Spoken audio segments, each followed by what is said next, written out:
G'day, we are here to talk the Westworld premiere, the original, the second episode set to air this weekend, tomorrow night, and we want to break down because here at Gold Derby, we love talking about the Emmy Awards. And with Game of Thrones exiting the stage for a year, it's having a bit of a longer break.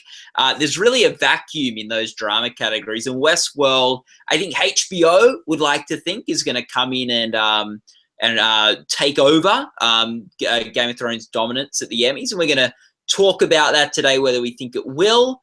We're going to talk about the first episode, the original episode of Westworld called The Original. I'm excited. I'm joined here with Amanda and Tony. I've even got a cowboy hat here, which will be fun. It's good because my hair wasn't looking very good. Oh my God, please take that off. Take the hat off. I love it. I'm going to leave it on, Amanda. I'm going to leave on the cowboy hat. Oh my God. Because we get a chance to wear a cowboy hat. Why do you own a cowboy hat?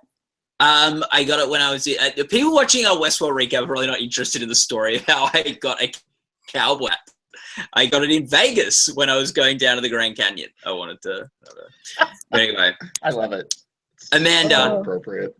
kick us off with Westworld. We might as well say that the second episode has dropped at this point because of the presidential debate. Tomorrow night, HBO have released it online early.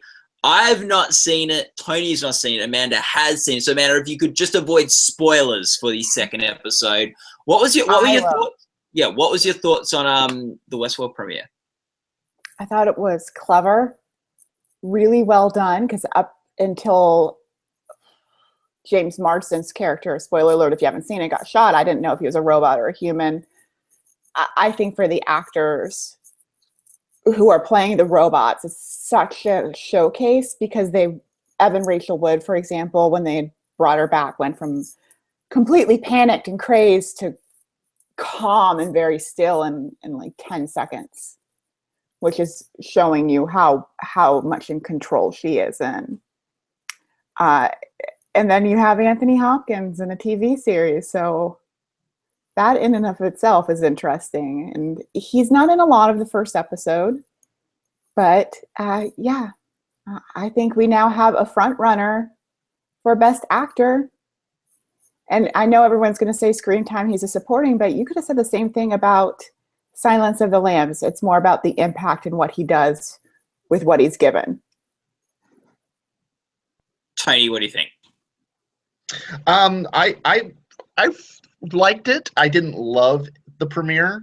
There were some things that I thought, pilots are such a hard thing to do because pilots in their nature have to accomplish so much in a very small amount of time. You have to have, you have to establish the setting, you have to establish the characters, you have to establish what the central conflict is. And very few pilots, I think even pilots of some of the best shows, don't necessarily have the best pilots. So there were some parts of this that I thought were a little, didn't work as well for me. I completely agree about Evan Rachel Wood. She was absolutely spectacular in the opening episode. That really is her episode. I love the way that character, you don't expect much character development from an artificial life form, and yet, she telegraphs it really, really perfectly. I think Ed Harris is really doing some interesting stuff, as horrifying as he is. I'll be interested to see if my only reserve with the Ed Harris character, who plays, who's only really identified as the Man in Black. And he's a veteran of going to this Westworld theme park. But has really used it. He's obsessed with it. I saw a lot of parallels with kind of like the Ben Linus character in Lost, where he's just so obsessed with, getting into the deeper levels of this universe. I want to see what they do with him. I thought Hopkins was appropriately mysterious. You can't quite figure out that character. Which completely worked for me. I enjoyed the security officer, Teresa, I think her name is. She's one that I'm going to be watching, to see where her allegiances lie. I'm interested to see where it was. I'd say the premiere was a solid B+ for me. I think that, yeah, I really enjoyed it. It's not my favorite episode of television of all time by any means, but the whole episode was intrigued. It had me. I was loving exploring this world, seeing how the show was set up. I'm very excited for the second episode. So, I think it did what a pilot should do. It sort of brought me into the world and got me excited to watch more of this series. So I'm really wrapped in Westworld. I've been excited about it all week. Westworld. So let's talk a bit about Emmys and who we think from this first episode has good Emmy prospects. Amanda put it out there. She thinks Anthony Hopkins could be in a good position because of, I guess, his stature and the nature of the role and stuff like that. Amanda. I feel like he's would go in the supporting race though. He's listed in lead right now in the Globes Prediction Center. So, and I'm not saying this episode would be his episode. I mean, let's face it. He's Anthony Hopkins, and he's on an HBO series. Something is coming. But I would say, as far as taking a spot is concerned, he's a good bet.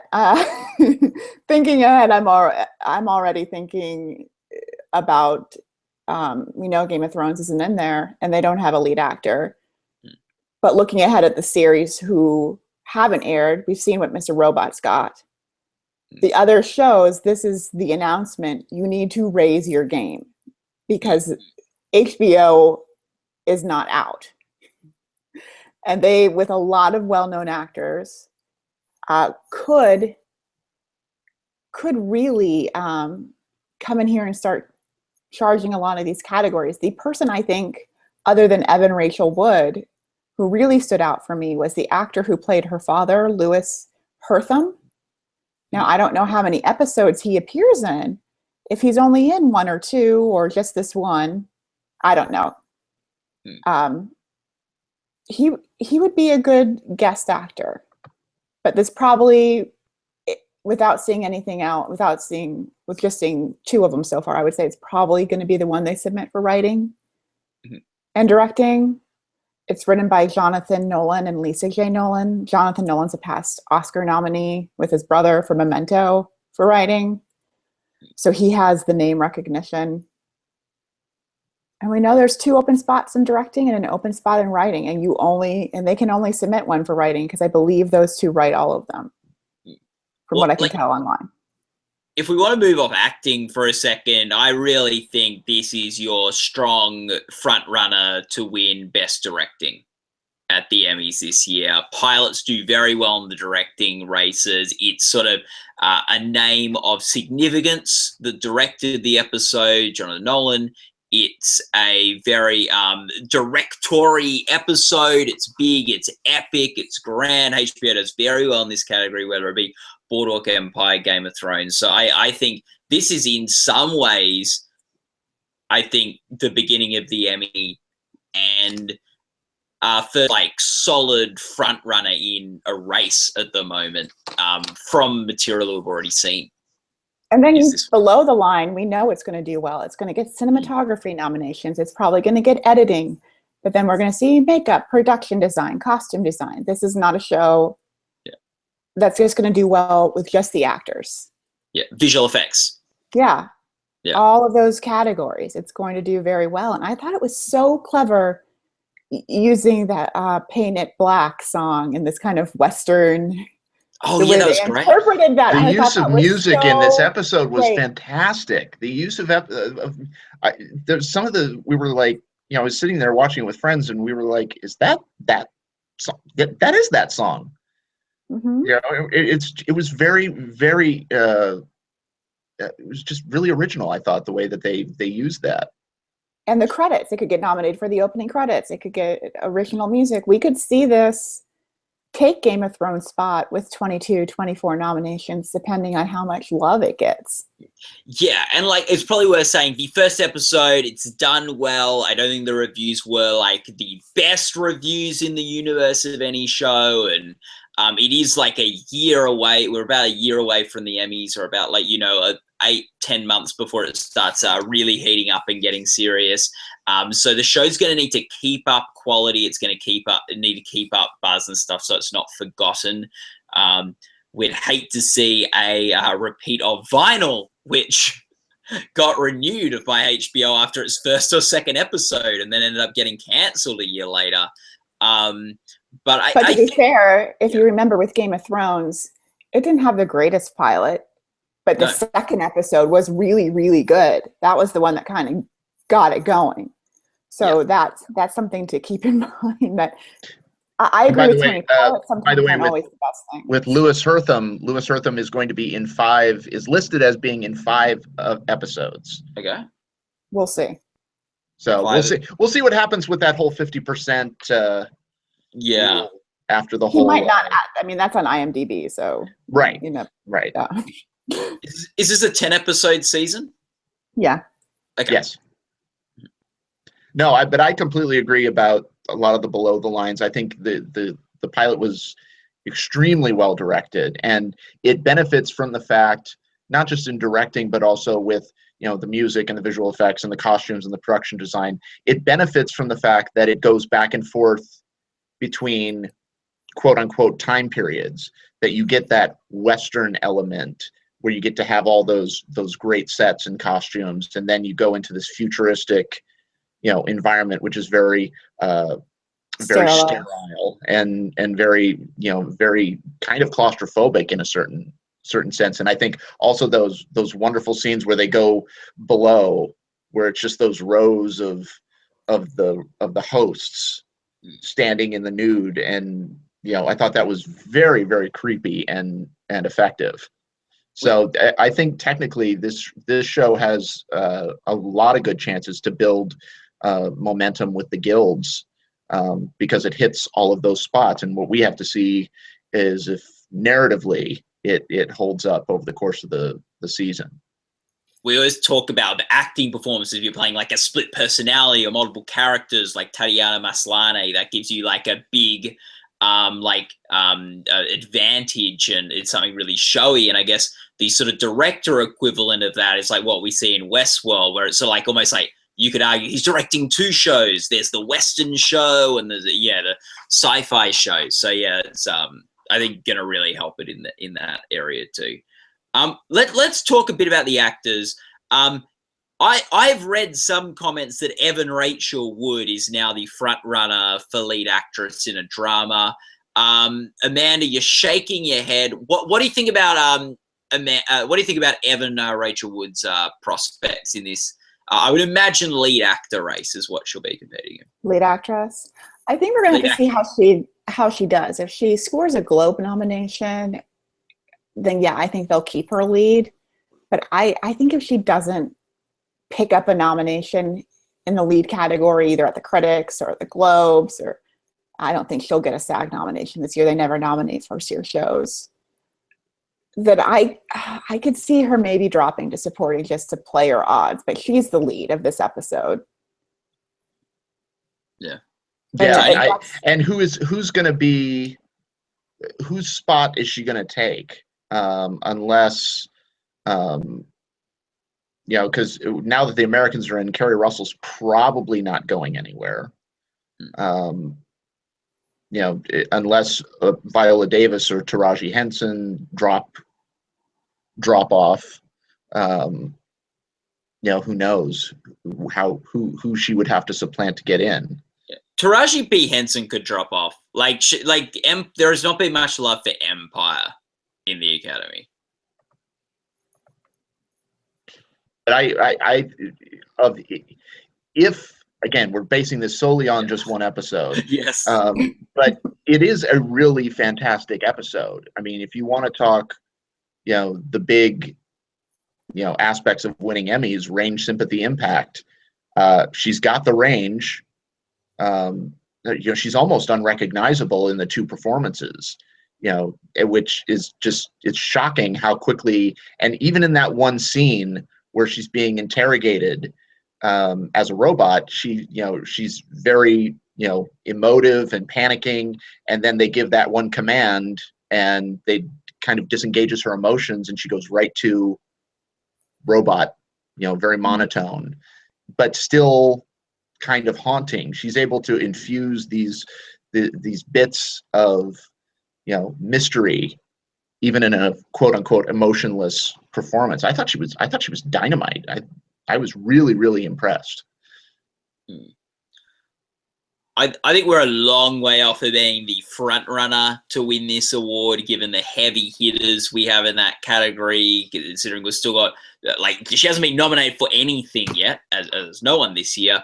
And we're yet to see how big a mark Westworld's going to make and how big a show it's going to be in the consciousness and buzz and things like that.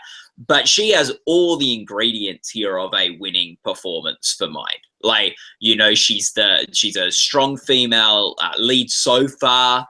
We'll see how the series develops, of a HBO show. It's got the emotion, it's got the impact. She's got some amazing scenes.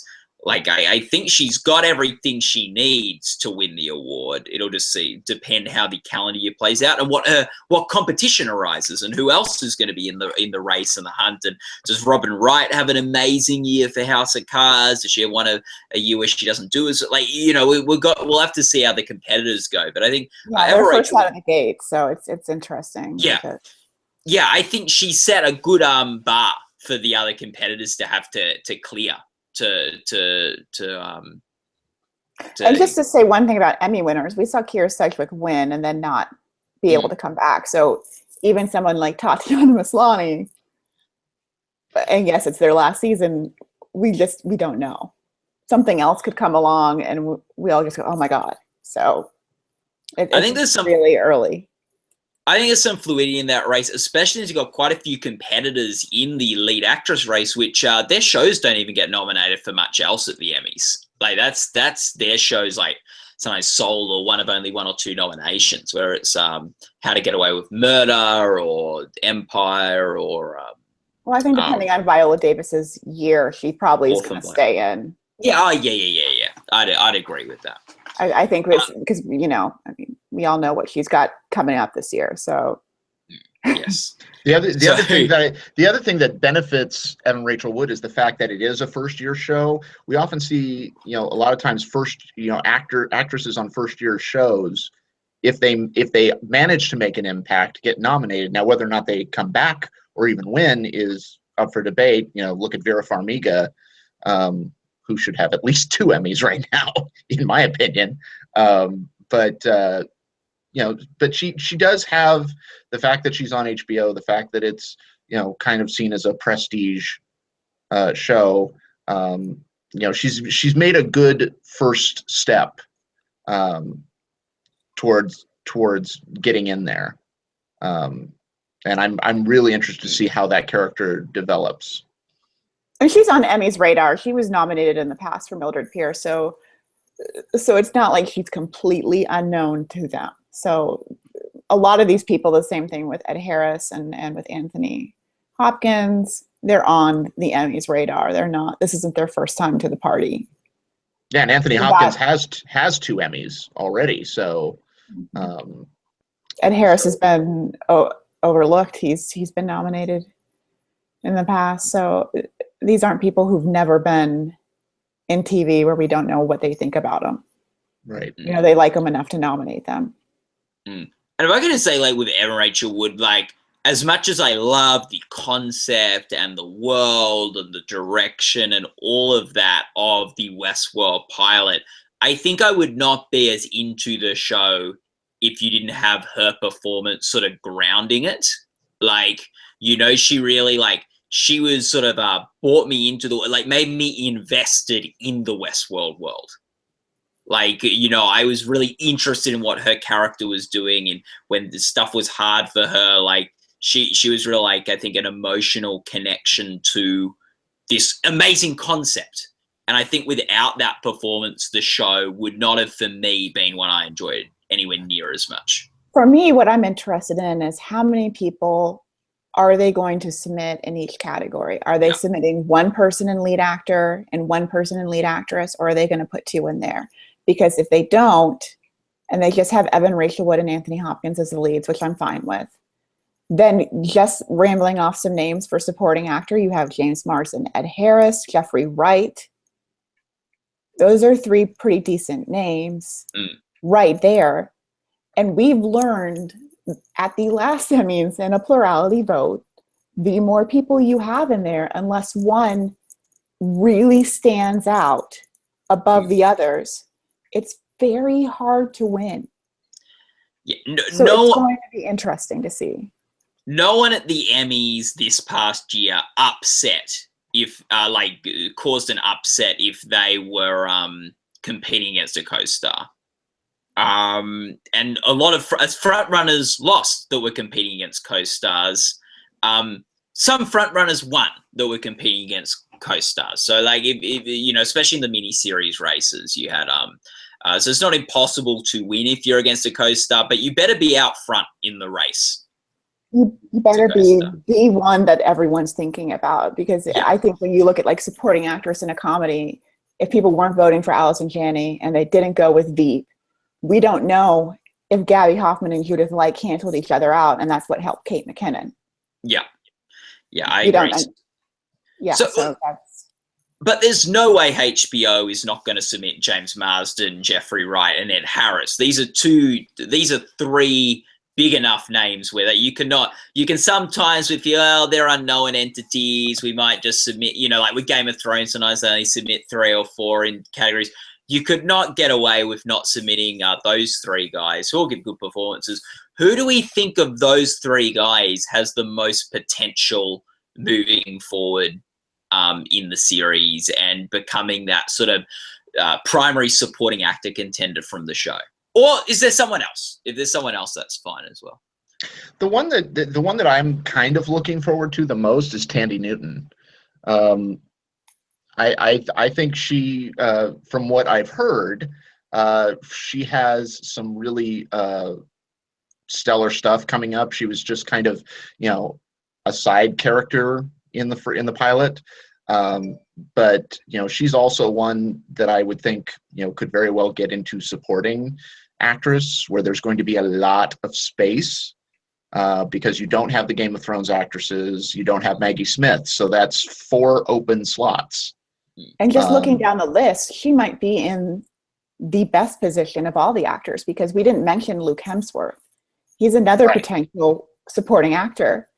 But Thandie Newton, if they just keep Evan Rachel Wood in lead, she might be the one to win. And I'm going to plead the fifth but if you just watch the trailer for like next week, with all those preview scenes, she's got something coming.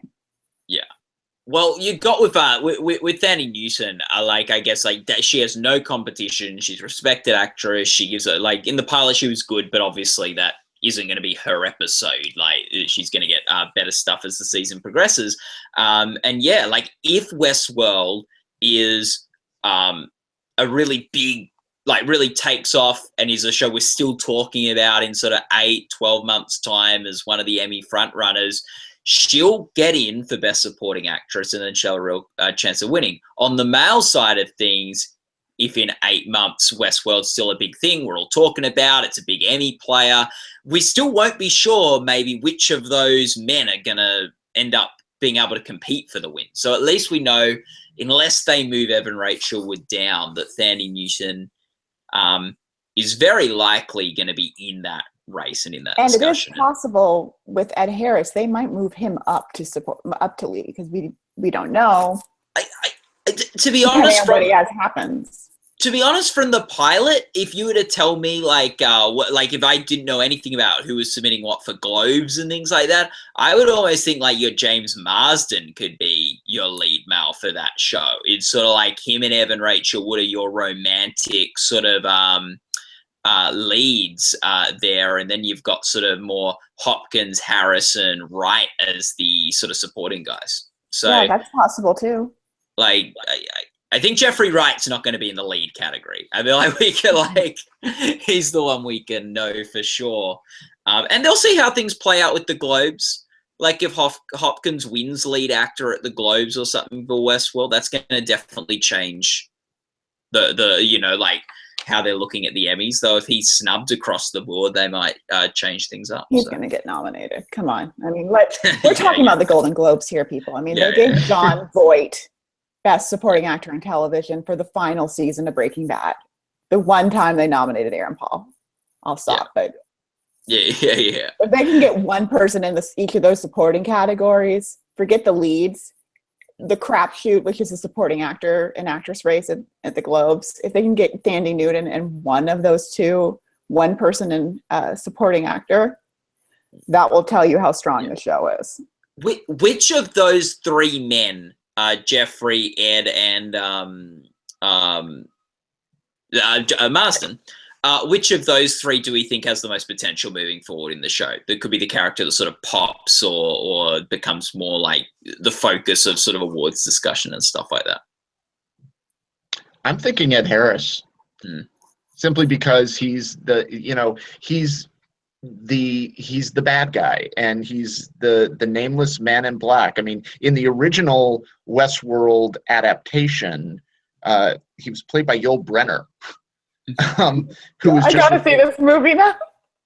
Oh, it's so good. I love that. It's an old movie I used to watch with my grandfather. But I think Ed Harris has the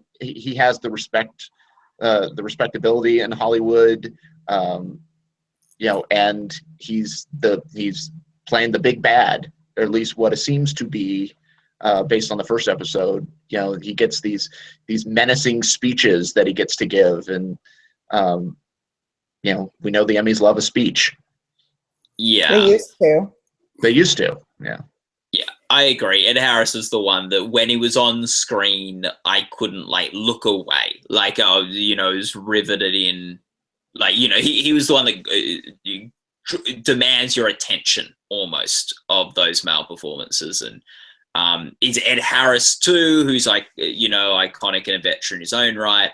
And yeah, I think the villain, we do see villains, whether they're, Ben Linus's or John Lithgow's and things like that, do well at the Emmys. John Lithgow, obviously, for Dexter, not Third Rock from the Sun.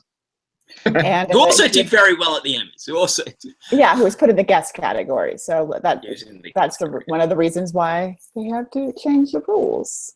Yeah. Yes. Amanda, do you agree that Ed Harris, of those sort of three supporting men, is the? Maybe I could see Jeffrey Wright or maybe James Marsden having something coming up that would surprise us. Okay. I think Jeffrey Wright is in an interesting position, playing this kind of creator of these bots, I guess. So we could see what he's up to. Yeah, I would not be upset with a Jeffrey Wright nomination. Just if for nothing else, the Jeffrey Wright is always great in everything he does. He's one of the most reliable actors in Hollywood. Even when I don't like the show or the movie that he's in, he's always very good in it. And we know they know Jeffrey Wright. He already has an Emmy. He has a Tony. Yeah. He's not an unknown quantity. Yeah. I guess maybe we've talked a bit about Emmys and Emmy chances. Let's just talk a little bit about the story of Westworld. We won't spend too long on this since people may have already watched the second episode. They might be a bit ahead of me and Tony in what we know. I'm just biting my tongue. Is it Amanda, don't spoil plot points. Is the second episode good? Did you enjoy the second episode? Oh yeah. Is it better than the first episode in your mind? It shifts focus to a different character. I'll say that. Okay. I'm intrigued. It gives another actor or actress a spotlight, and you're like, there you go. Yeah. Which I imagine this season will be there'll be different episodes which focus on different actors when you got a cast this big. There'll be, an arc where Thandie Newton really comes into her own, and then an arc where Jeffrey Wright is knocking it out of the park. And But So she's in a you really know good it. position. You know that at some point during the season they're going to have to give Anthony Hopkins just Yeah. a barn burner of an episode, and if they don't, shame on them. Oh, they're gonna. Yeah. I mean, come on. He's got something coming. I mean, I wouldn't even be surprised if it was episode 10, where it's just like, it's over. He's got it. We know who's winning that. Because if he's great, if he has one great episode that people will talk about, there's your Emmy winner. Sorry, Kevin Spacey. Sorry, everybody else. This will be a done deal because he's probably got the Globe in the bag. He's on the new hot show. Good for you. Yeah. So what storylines are we the most invested in Westworld, Tony? There's really two for me. The character that I found the most intriguing, again, was the security woman whose name I am blanking on. I think it's Teresa. Teresa Cullen. She intrigues me because, she has this kind of like no nonsense, don't mess with me. And so I'm really interested in seeing, where her allegiances lie. And I'd love to see like the backstory of this place. They talk about the fact that Evan Rachel Wood is the oldest of the hosts. All of the artificial life forms are referred to as the hosts, and that she's actually the oldest one. So I'm really interested to see how they explore that in terms of how this whole thing, because that's going to end up with, if she's the oldest host, that's going to put her and Anthony Hopkins together in a scene, because if she was the first creation, that would be really, really fascinating. So I'm really looking forward to the backstory and the and to see some of the politics going on at the whole Westworld corporate aspect. And just to correct us, James Marsden in our prediction center currently is listed in the lead actor category for the Globes. Oh, for Globes, okay. Yeah. So now I got to start. And Hopkins. And Hopkins with Anthony Hopkins. I mean, come on. Yeah. They're not gonna put Sir Anthony Hopkins in supporting unless he's only in 5 episodes. Especially at the Globes, where like the lead races are sometimes a lot easier, because in the supporting races you got to compete with comedy and mini series, and you got to compete with so many different people. There is actually like less competition in the lead categories, where then you shift to Emmys, and sometimes it's harder to compete in the lead because some of those performances are so where Anthony's going to have to be competing with people who are in the whole 40 minutes of their episodes and things like that. Anyway, just pick a name out of a hat for the supporting ones is how I feel sometimes. Yeah, exactly.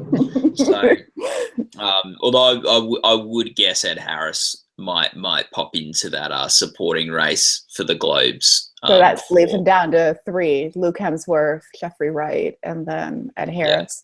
Yeah, I think at the Globes, Ed Harris is gonna have the edge because he's got the biggest name, and he's got the biggest name, and the biggest has he won I'm gonna check real quick to see if he has won a Globe. Yeah. I know he's never won an Emmy or an Oscar. He's never won an Oscar. Ed Harris did win a Globe. He won supporting actor for The Truman Show. I love that. Oh yeah, great movie. That one. So it's great. Truman Show, not too dissimilar to Westworld in some way. Right. But now he's not the creator. He's the one trying to blow it up. It seems like. Yeah. Ed Harris was to The Truman Show as Anthony Hopkins is to Westworld. But without a huge episode, even if they could theoretically get James Marsden in the Emmys, which would be a big deal to have 2 of them. Without a huge episode, I'd still think they'd probably rally around Anthony Hopkins. Yeah, it could take a couple votes away from Anthony, though. That could be. It's not going to take enough. I don't know. I feel like you're a bit too high on Anthony Hopkins, Amanda. I just from know he's one got or- something coming up. I just know. I just have this feeling that something is coming. I just feel like we don't even know how excited people are about Westworld in 10 months. That's true. Like I'm expecting people will be quite excited, but I am aware that we are 1 week after the pilot aired and probably at like a peak of Westworld excitement. I wonder. I think maybe Yes. Amanda's seen like more than just episode 2, and she's just not telling us. My HBO How many episodes have? Yeah, how my many HBO episodes? subscription gave me access to all 10. No, Yeah. I'm just looking at who directed the. Jonathan Nolan, it's saying online, directed the 1st and the 10th, so he would only be eligible for one or the other. So it makes me think something big's coming by the season finale. Yeah. Just looking through the directors list, so that's why I'm like, I still think if it is a good season overall, this might be one of those rare cases where you could overtake a co-star even if both of them got in on momentum. Look, if we go into the Emmys and Anthony Hopkins is the front runner to win the Emmy, I wouldn't say that James Marsden will mean he won't win. I'm just saying it could be. Sometimes the Emmys, the races are a bit closer than you think, and if he loses just a couple of votes from James, maybe that would pose an issue. Depends how firm a front runner he is too. What do we think about I know with the episode, like what really, like my prediction for Westworld season 1 is that someone is gonna die, like a newcomer is gonna die at the hands of a host.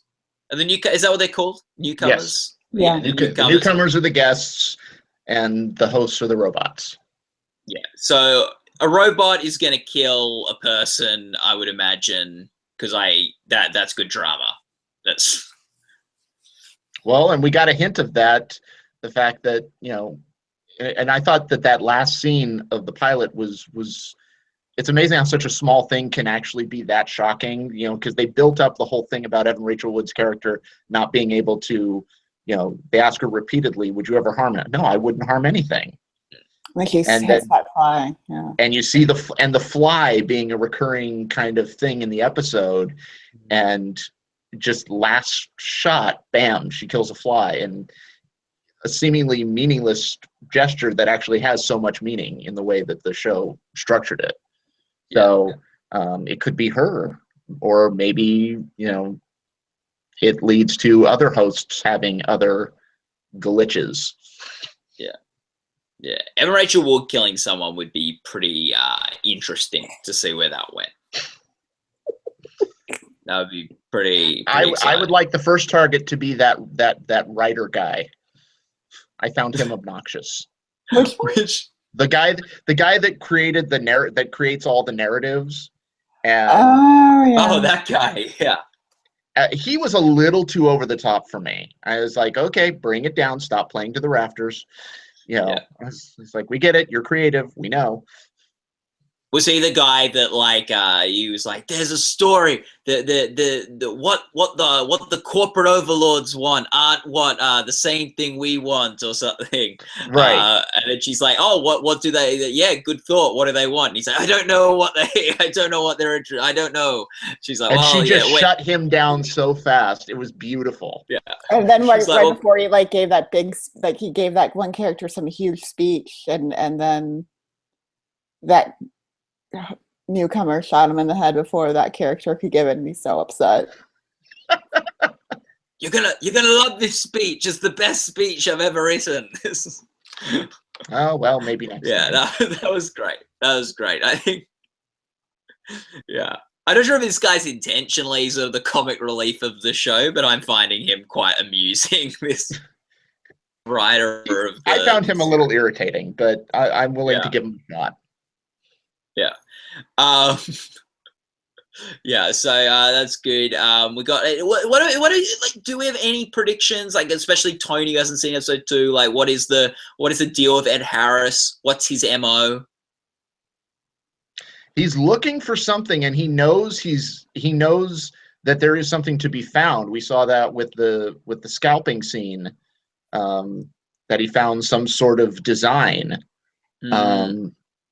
And so he's looking for something, but we don't know what it is. Yeah. But we do know he's willing to go to extraordinary lengths to get it. Just looking. Yeah, go, Amanda. I was gonna say, just looking through like IMDb at like who's directing these episodes, they have some pretty heavy hitter TV directors. So that to me makes me a little interested, because they couldn't lure these kind of people to this if the material wasn't good. Yeah. I mean, they have Neil Marshall, who directed The Watchers on the Wall from Game of Thrones for episode 3. So I will be paying very close attention to that one. And they have Michelle MacLaren from Breaking Bad. They have 9 different directors. The only one I think that repeats is Jonathan Nolan. Yeah. So don't submit 9 people for director. They'll submit a few, I would guess, but we'll see. Maybe they won't. I think HBO have gone a little bit smarter at this sort of thing over the years. There used to be a few years ago, HBO would have submitted everyone. What like with Ed Harris, like I think the real interesting thing, well, not interesting thing, but because his opening scene, might not be his actual opening scene, because I think you see him maybe arrive or something, but his scene with Evan Rachel Wood, where he drags her off to the barn, was horrifying, and it sort of really set him up as a villain. Like, I think if you didn't have that, especially that end to that scene, if it just shot some of the robots, it would have been different. But that scene was so horrific that, like, I can't not see him as a bad guy. Whereas I think the rest of the episode was quite ambiguous as to what his motives were. That's never hurt anyone in the supporting races before, though. Oh, no, it won't hurt anyone in the supporting race. I just say, for me as a viewer of the show, I would have found his character a lot more ambiguous if it wasn't for that scene, where now I'm like, oh, I guess he's like going to be the villain of Westworld. Well, there was quite a bit of chatter in the media about that scene. There was a lot of discussion both ways. Some people found it completely horrifying, borderlining on misogynist. Other people just felt it like it was a natural consequence of the rules or lack thereof in Westworld. I think I need to see more of that character and more of how the storyline develops before I pass any kind of judgment on it. I mean, again, this is a pilot. This is establishing the rules of this world, and we know that one of the benefits of going to this world is the fact that there are no consequences, that there are no boundaries, and it's a way for people. You know, there was that scene in the where they talked about, you know, a couple of guests talking about how one guy brought his family one week, and then when he came back, he went totally bad after that. So, you know, I think we'll be able to. Oops, sorry, lost my earphone jack for a second. I think it remains to be seen if anybody's all good or all bad. But certainly that left quite those two, the 1-2 punch of those two scenes certainly leaves you with an impression of Ed Harris. Yeah, like I know Evan Rachel Wood said to on those misogyny comments, said, wait and see how it plays out, don't judge it yet. Amanda, do you have any thoughts on that sort of side of things?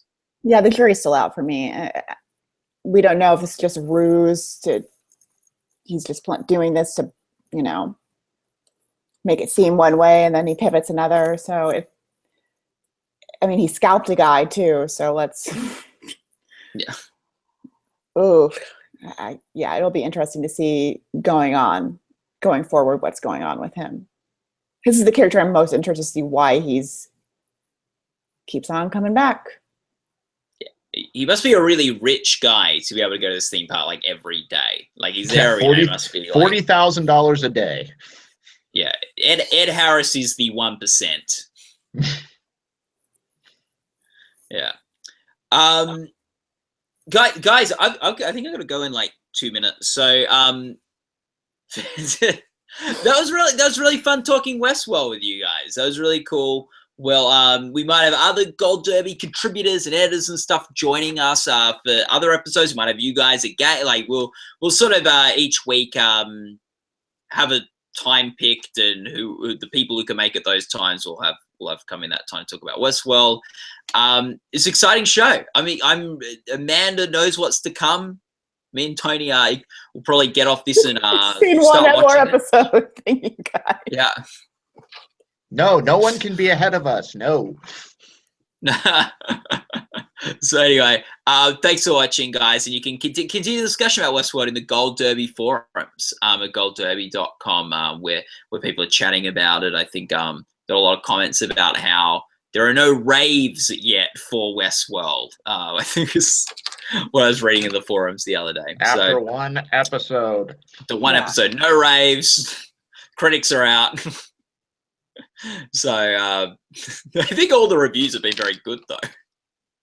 Like, even the reviews only the reviews are based on the first 4, so there's a lot of show to still see. Yeah. Anyway, thanks for chatting about it, guys, and have a good one.